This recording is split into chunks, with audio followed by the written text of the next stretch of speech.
Hello and welcome to Love Thy Lawyer, where we talk to real lawyers about their lives in and out of the practice of law, how they got to be lawyers, and what their experience has been. I'm Goodman, the host of the show, and yes, I'm a lawyer. Nobody's perfect. Courtney Burris practices as an assistant district attorney for the city and county of San Francisco. She has prosecuted every type of crime from misdemeanors to serious violent felonies. She is currently assigned to the Homicide Unit. She has served as a community liaison officer, trained police in the handling of domestic violence cases, and trained victim advocates in Albania. She sits on the board of the Charles Houston Bar Association and is a board member of the Bay Area Black Prosecutors Association. She grew up promoting civil rights, working in the nationally famous law offices of John Burris. Courtney Burris, welcome to Love Thy Lawyer. Thank you for having me. It's a privilege to have you, and it's an honor that you're on with me. Having someone from the San Francisco District Attorney's Office is, I think, a first for the podcast. Yeah. So you are in the San Francisco County District Attorney's Office, and where is that located? We are located in the dilapidated building of 850 Bryant Street, right near the bridge. But it used to be the hubbub where all of the different county organizations used to be. Since then, it's kind of thinned out a little bit, but we're over on Bryant Street, right in the heart of South of Market area. Yeah, they keep threatening to tear that place down, don't they? Oh, yeah. They keep promising it. They've been promising the same thing for the past 8 years, right? When I first started doing criminal defense, I would go over to that building and have a cup of coffee in the basement cafeteria. I don't even know if it's still open anymore, but I used to feel like Sam Spade down there because it looked like the 1930s. I've heard of this infamous basement cafeteria. What sort of assignment do you have right now? Oh, I'm currently assigned to the Homicide Division, and I actually just recently was promoted to that particular unit back in December of this past year.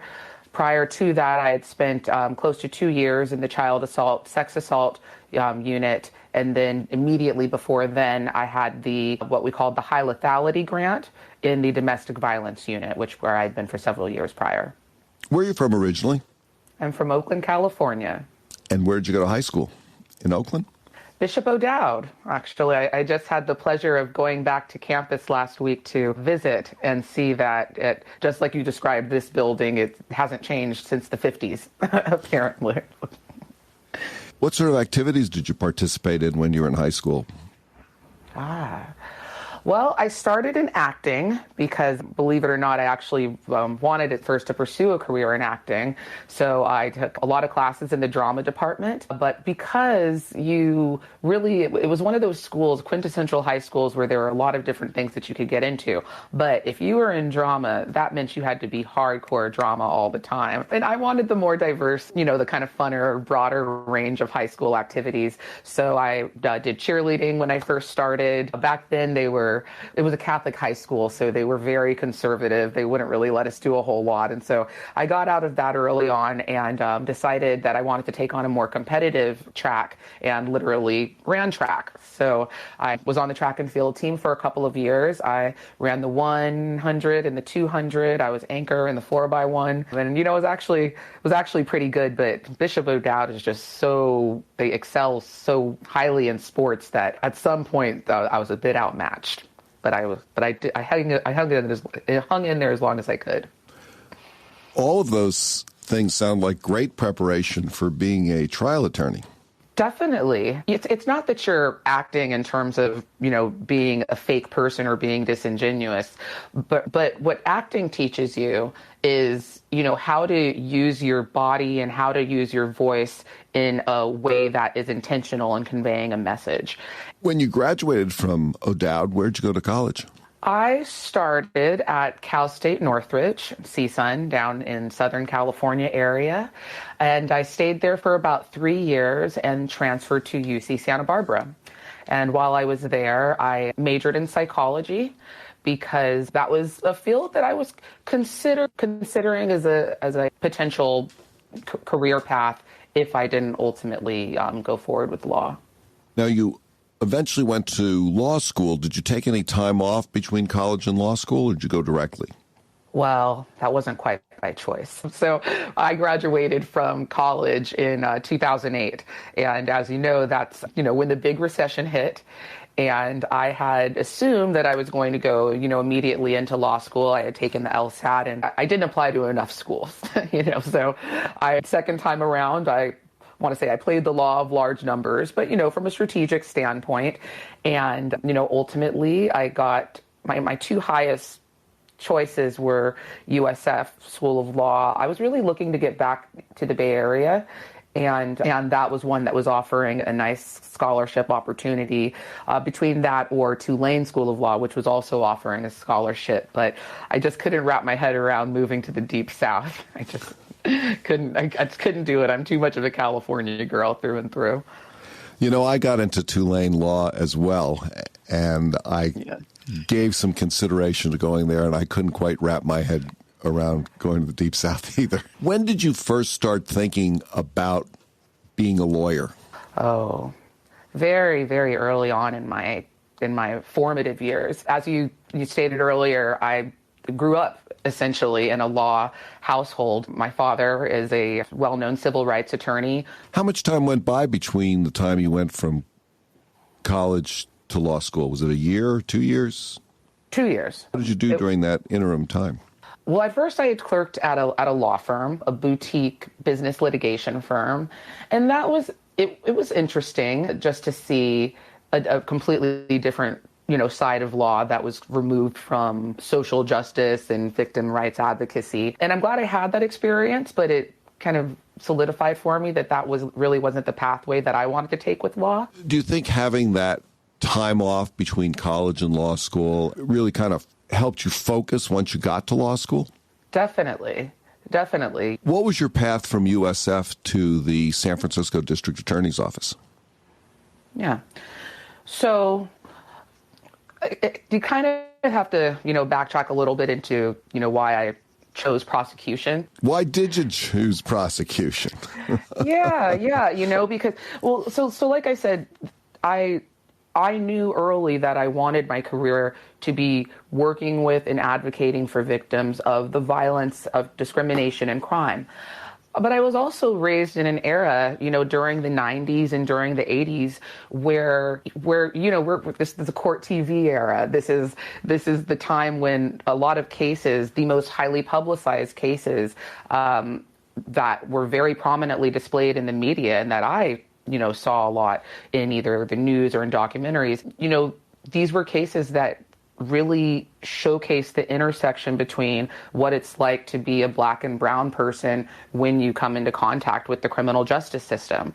I was raised with, following Rodney King era, the O.J. Simpson case, how polarizing that was. I watched a lot of American Justice. I watched a lot of Cold Case Files. That was a show that came out, that where DNA was just starting to develop, and you would see all these cases where there were, African Americans, brown people who were exonerated for cases where they had been, demonized and villainized and ultimately incarcerated back then.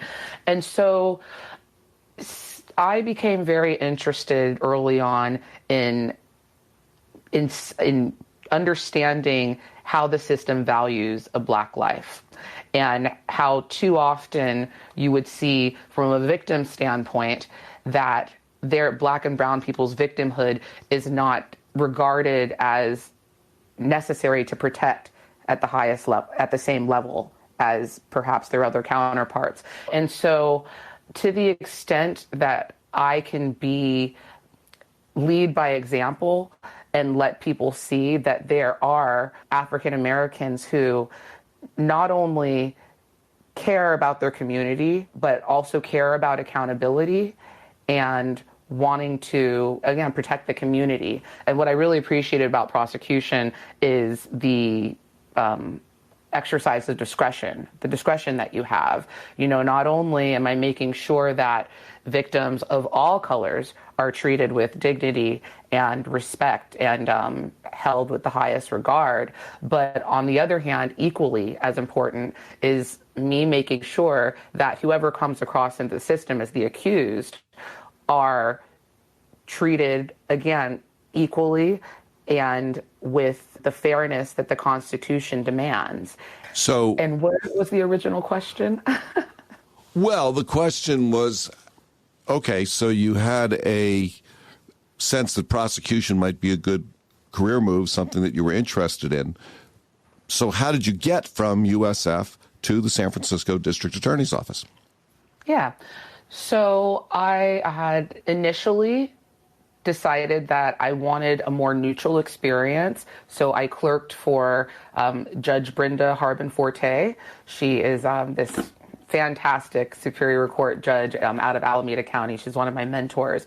And I wanted that experience outside of criminal law first, just because I think it's important to clerk for a judge if you're able to, just to learn, how they think, and what they're looking for when they're evaluating the merits of each side. Understanding that each person that comes into the system, they have a story, that they're not just defendants. These are people who have lives, who, for one way or another, something went away for them and they ended up here as an accused person. And so yes. How did you get into the DA's office?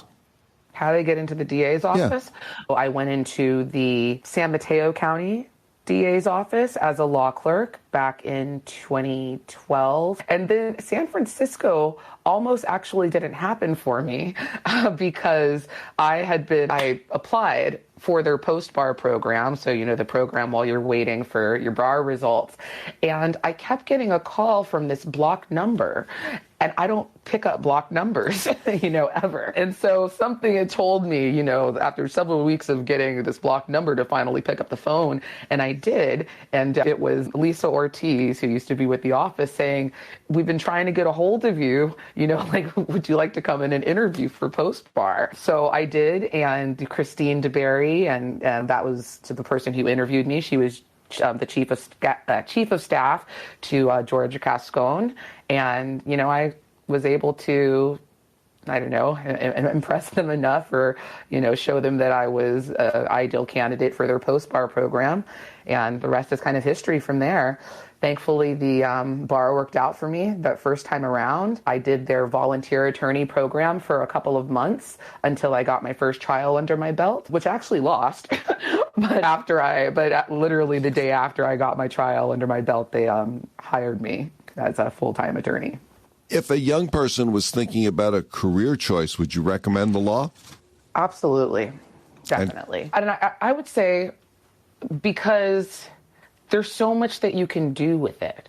There are a few other careers that I can think of where you can directly make an impact in someone's life or situation in a meaningful way.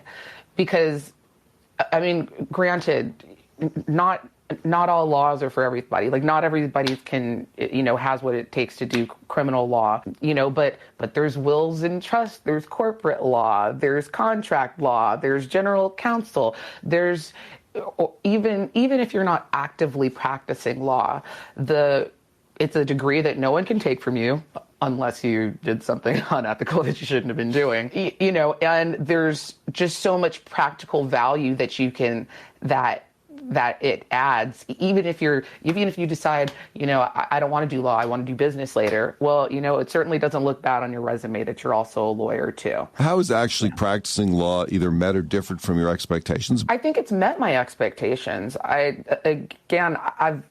had that exposure, my whole life to seeing what it means to be in the trenches of tough litigation with issues that are, really difficult and emotional for people to grapple over. I expected there to be a lot of a lot of work, a lot of emotional attachment, some tears, late nights, dedicated weekends.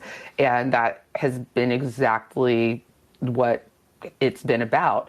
Now, granted, over time, I've learned how to, work with the demands of the profession so that I don't burn out. But it's exactly, kind of what I was raised to know it was going to be and what it's shown itself to be. What do you think's the best advice you've ever received? It was my mother instilling in me, you match your goals with your gifts. You figure out, you figure out like, not just what you're good at, but what are you passionate about? What is your talent that you're, bringing to the world, and what can you do to match your ultimate pathway to, bringing that to light? For me, I learned early that I have a voice, and a fairly fearless one, and I have empathy that really just guides me. And so that was particularly impactful in guiding me towards the law in the beginning. Do you think the legal system is fair?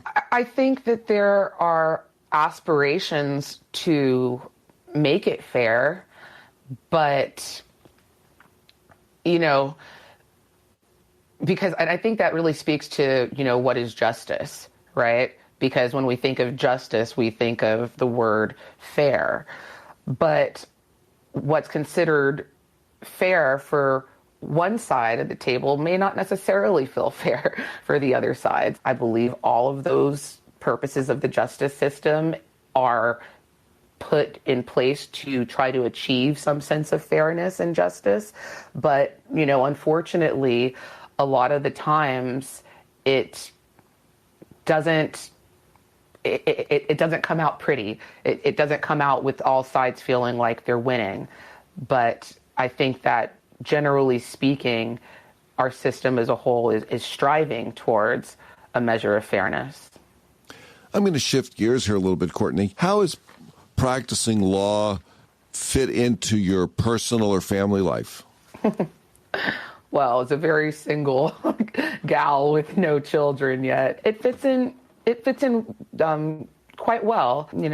I think the biggest thing for me that I've had to learn over the years is to not, overexploit myself, if you will, because I have time.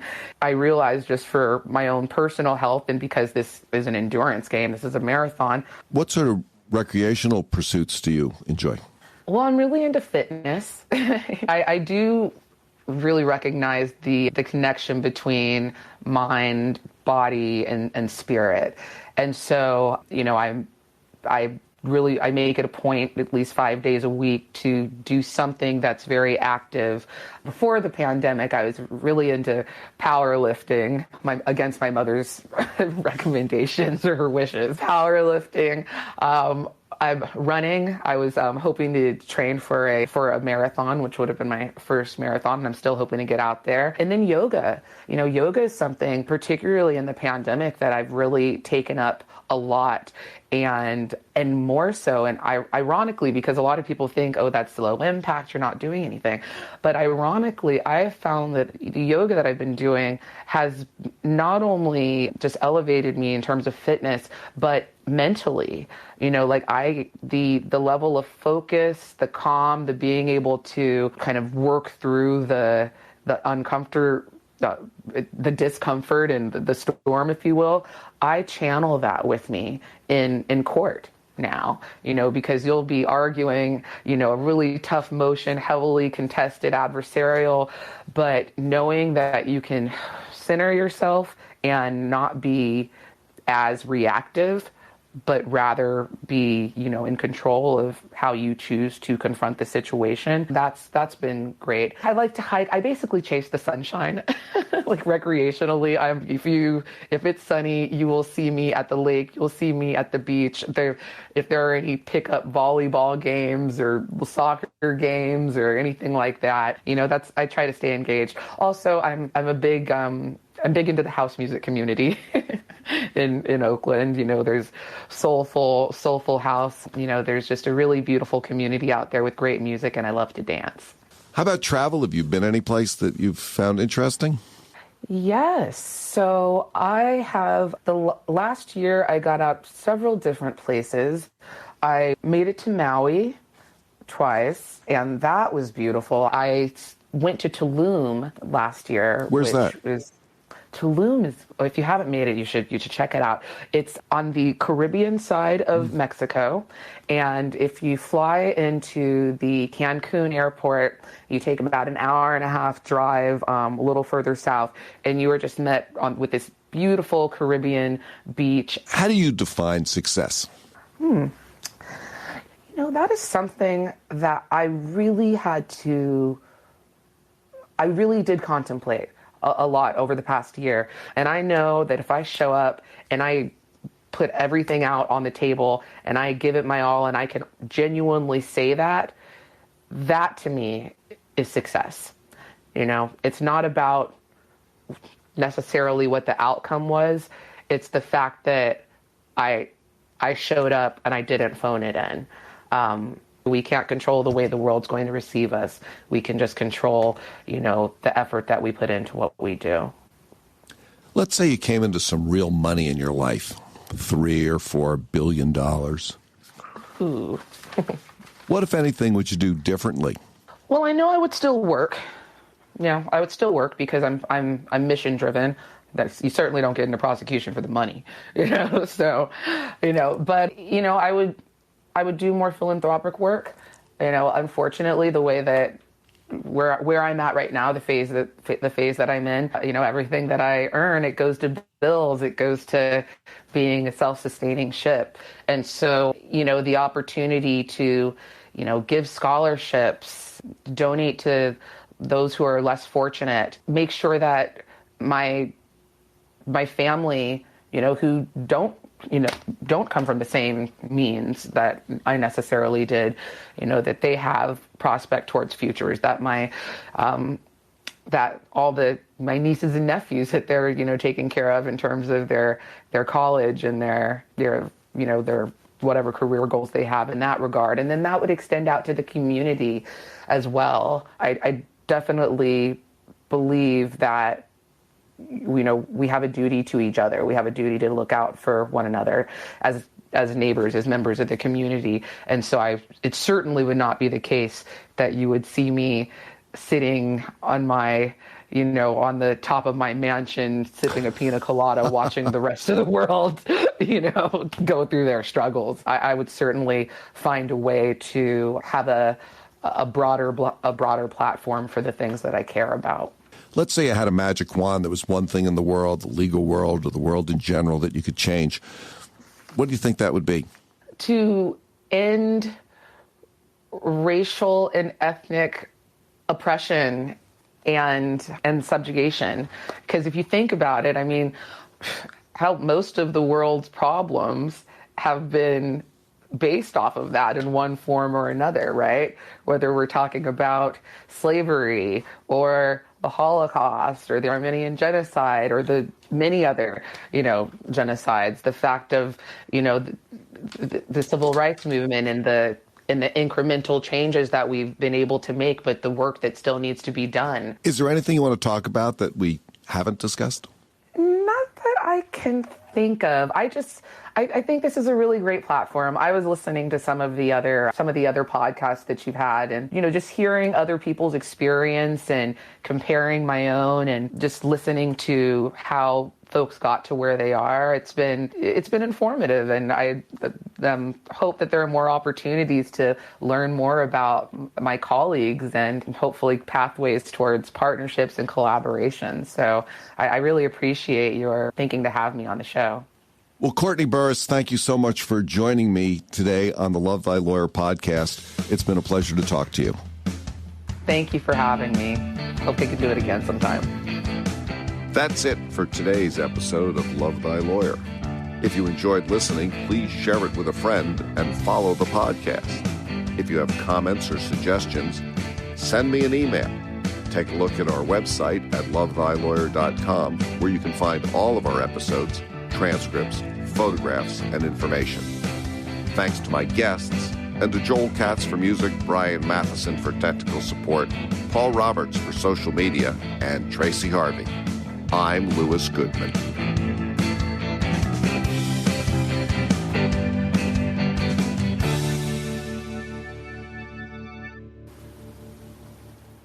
knowing the necessity of putting in the time to be able to excel is obviously something that, carries on, that carries through college, certainly through law school, through the tenacity in passing the bar exam, and then again, becoming a trial attorney.